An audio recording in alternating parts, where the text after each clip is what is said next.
Bienvenue dans ma nouvelle émission. En fait, je me suis dit dès aujourd'hui, je vais commencer par faire des petites émissions parce que je me suis procuré cette magnifique microphone. Et du coup, pour la rentabiliser, il faut que je fasse des petites émissions de temps en temps pour décortiquer quelques sujets importants. Peut-être que j'en ai déjà parlé un peu bien avant, mais aujourd'hui, c'est quelque chose d'exceptionnel parce que je m'apprête au jeu, je ne sais pas comment ça va le faire, bon, on va voir.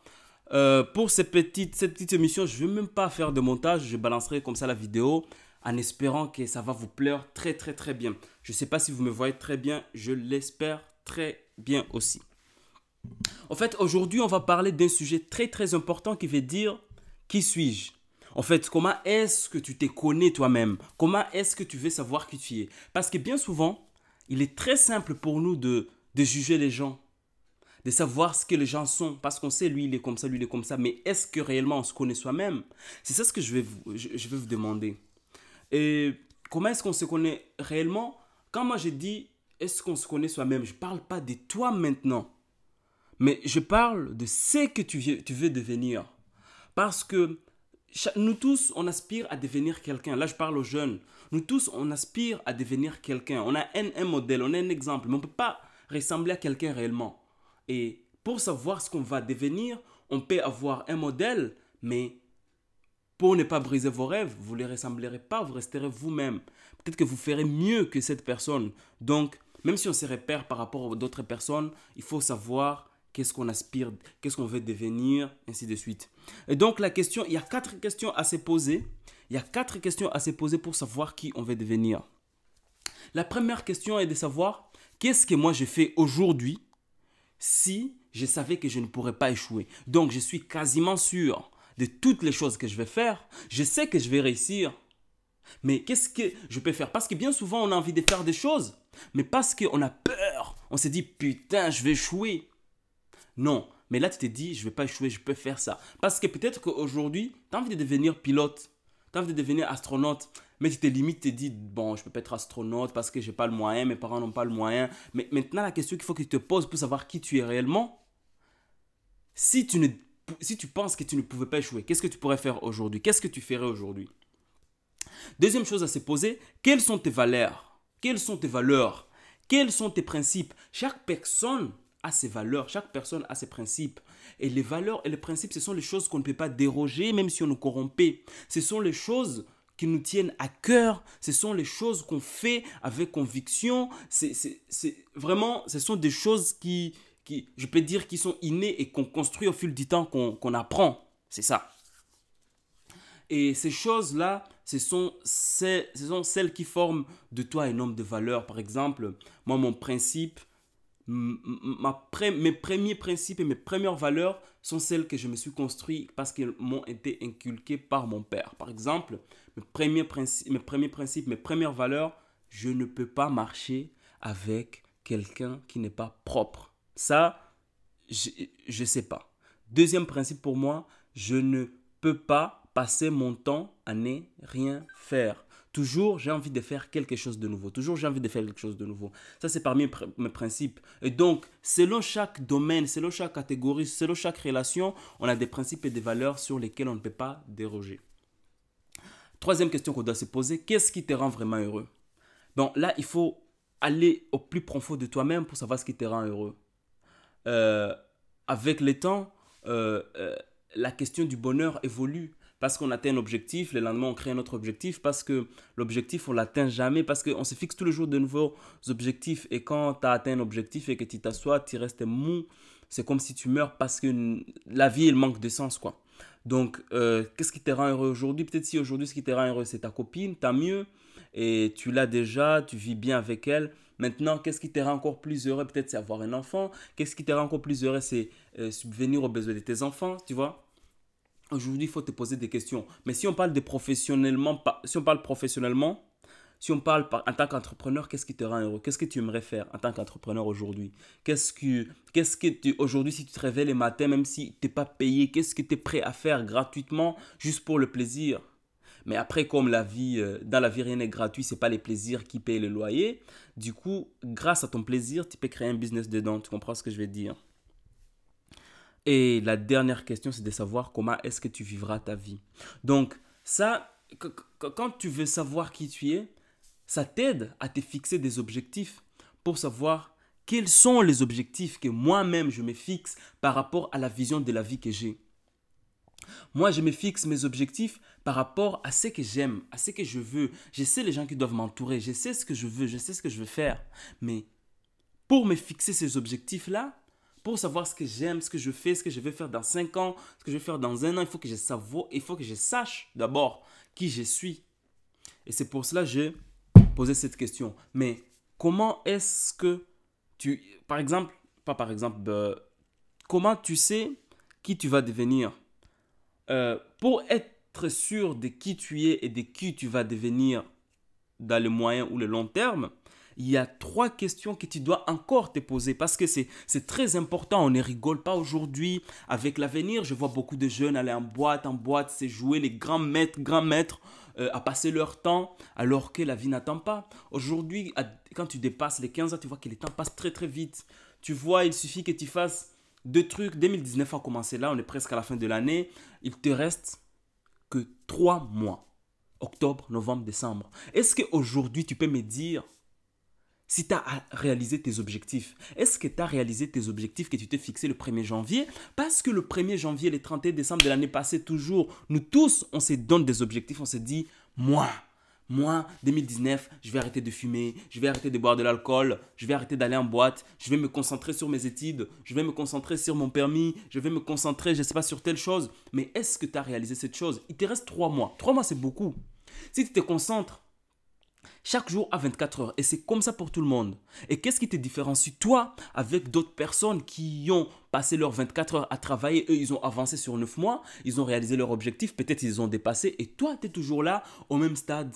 Tu passes ton temps à faire quoi? Aller sur les réseaux sociaux, à insulter, à commenter, à critiquer. C'est toi qui es au courant de tous les scoops qui existent chez les stars et tout qui s'en foutent de toi. Aujourd'hui, il te reste 3 mois. Tu dois te concentrer sur les 3 mois qui te restent pour que tu puisses te dire, je me suis fixé les objectifs le 1er janvier 2019, bientôt 2020. Il faut que j'arrive en 2020, je les ai finis. Tu as 3 mois. Parce que dans la vie, il y a un cycle de 5 ans. Tu arrives 20 ans, tu as 5 ans pour te concentrer. Tu te concentres, tu bosses dur pendant 5 ans. Et après tes 5 ans, tu peux vivre. Tu t'es créé un mode de vie que personne d'autre n'a. Et donc aujourd'hui, c'est pour tes objectifs de l'année. Je dis, il te reste 3 mois. Je répète, il te reste 3 mois. Comment est-ce que tu utilises ton temps? Ça affecte tes objectifs.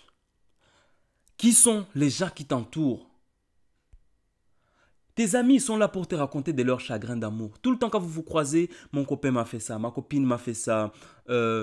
Tous vos copains sont là juste pour vous amener en boîte de nuit. Tous vos copains sont là pour ne rien augmenter. Enfin, dans ta vie. Mais aujourd'hui, tu dois savoir. Aujourd'hui, tu dois savoir qui t'entoure. Il faut bien faire les tris.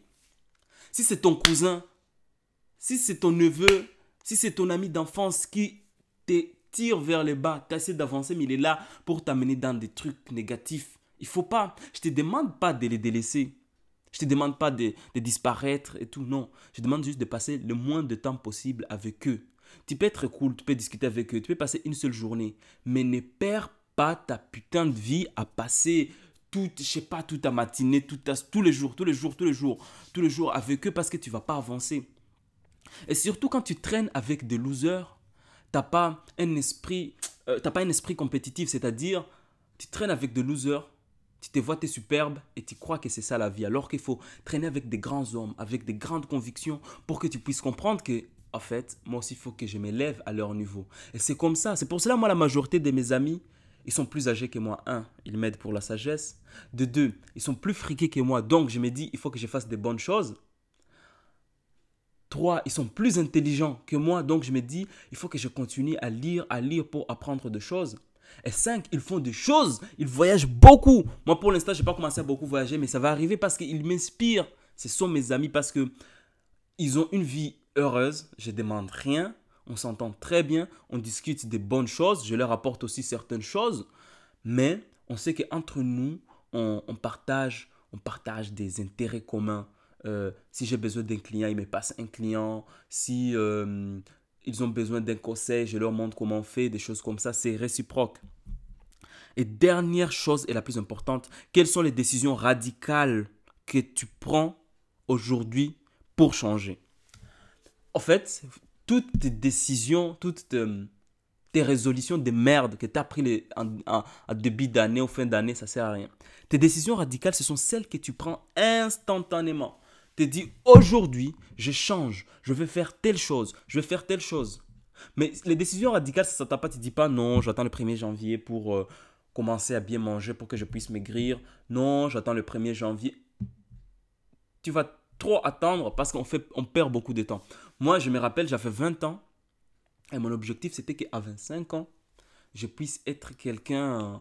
Enfin, j'avais des objectifs qu'aujourd'hui, je n'ai pas atteint. Pourquoi? Parce que je me disais, je le ferai le 1er janvier, je le ferai dans un mois et 5 ans passent vite. Aujourd'hui, je n'ai pas de regrets parce que si j'ai envie de faire quelque chose, je le fais. Avant, je me disais, je vais commencer à économiser l'argent à partir du mois de juin. Et le 6 premiers mois, je n'économise pas, je fais la vie d'aloca. Et à la fin, 6 mois passent. Après, je dis je vais économiser. Je n'ai pas l'habitude parce que je n'ai pas réussi à créer l'habitude. Mais le jour où j'ai pris une décision radicale, oh là là, ma décision radicale, je l'ai prise instantanément. J'ai dit dès aujourd'hui, je me prive de certaines choses dont je n'ai pas besoin. Je m'habille déjà très bien. Pourquoi aller encore surenchérir, remplir ma garde-robe alors que les habits que j'ai, je ne les mets pas tous les jours, je ne sais pas. Pourquoi est-ce que je dois encore aller acheter des chaussures à 100 euros, 200 euros, 300 euros alors que j'en ai 10, 15 là-bas que je ne mets pas tous les jours? Donc, je me suis dit, je prends cette décision et c'est instantané, il faut que je les applique. Parfois, je peux avoir une petite faiblesse parce qu'on est humain, mais je me rappelle, je dis, il faut que tu visualises tes objectifs, il ne faut pas te laisser faire. Donc aujourd'hui, c'était l'émission aujourd'hui le plus dangereux pour inaugurer cette putain de micro. Oh putain, j'ai dit un gros mot. Pour inaugurer cette nouvelle micro. On dit un micro, une micro, je sais pas. Cette nouvelle microphone, ouais, ça se dit. Et donc voilà. Si vous m'avez entendu très bien, il y aura toujours des petites émissions comme ça où on va discuter et tout et tout. Parfois, je sortirai des sujets comme ça, on va discuter et tout. On est très content, on est très heureux d'être avec vous et ça va m'aider aussi d'inviter des amis. On va inviter des amis, oui. On va inviter des amis pour parler des sujets. J'ai des amis qui travaillent dans le dropshipping, j'ai des amis qui font dans le trading, j'ai des amis qui font dans ce qu'on appelle comment? Le copywriting, j'ai des amis qui font dans le business de location des maisons, j'ai des amis qui font de business dans la location de voitures, ainsi de suite. J'ai des amis restaurateurs. On parlera de tout ça. Des amis qui créent des marques. Je pense à toi. Je passe à toi par quoi? Des amis qui créent des marques, des vêtements, ainsi de suite. Je les inviterai à la maison et on parlera de tout ça. Parce que je peux connaître des choses, mais j'ai mon domaine précis. Moi, mon domaine précis, c'est la vente, l'attraction des clients sur les réseaux sociaux. Mon domaine, c'est savoir réveiller en toi la petite flamme qui a envie de un peu de combustible pour s'allumer très fort pour que tu puisses quitter dans tes idées et commencer quelque chose. Parce que moi, avant, j'étais très timide d'être devant la caméra, parler. Aujourd'hui, je suis très à l'aise parce que c'est un exercice que je me fais tous les jours. Et je veux que aujourd'hui, toi aussi, tu puisses faire quelque chose qui te fait peur. Avant, je prenais ma caméra comme ça, je parlais, j'étais très timide, je n'avais pas ma propre personnalité. Il y a un monsieur qui m'inspire beaucoup, qui s'appelle... C'est mon mentor en quelque sorte. Et c'est un pasteur qui s'appelle le révérend Camille Makosso. C'est un monsieur qui m'inspire beaucoup. Il est très talentueux. Il est... Comment je peux dire? Il est très éloquent. Et quand je voyais ses vidéos, je disais, j'ai envie de parler comme lui. Et j'ai essayé. C'était pas ma personnalité, mais j'aime bien. C'est lui qui m'a donné la force. Il ne me l'a pas dit, mais moi-même, je l'ai essayé. Il m'a donné la force de dire, de faire. Parce que, de toute façon, il ne faut pas avoir peur. Les gens vont vous critiquer. Parce que si les gens ne vous critiquent, parce que vous ne faites pas assez. Et quand vous commencez à faire, c'est sûr, les gens vont vous critiquer. Et plus ils vous critiquent, plus ils font votre publicité. Et cet adage n'a jamais été vrai grâce aux réseaux sociaux. Parce que quand les gens commentent sur votre truc et disent « Oh, nul la vidéo » ou fait des trucs négatifs, en tout cas, qui ne sont pas constructifs, ça montre à leurs amis qu'il a commenté ça et leurs amis seront obligés de voir ta vidéo. Du coup, c'est comme ça qu'ils font ta publicité. Donc voilà, on est là, on est content d'être ensemble. On se dit à très bientôt. Bravo.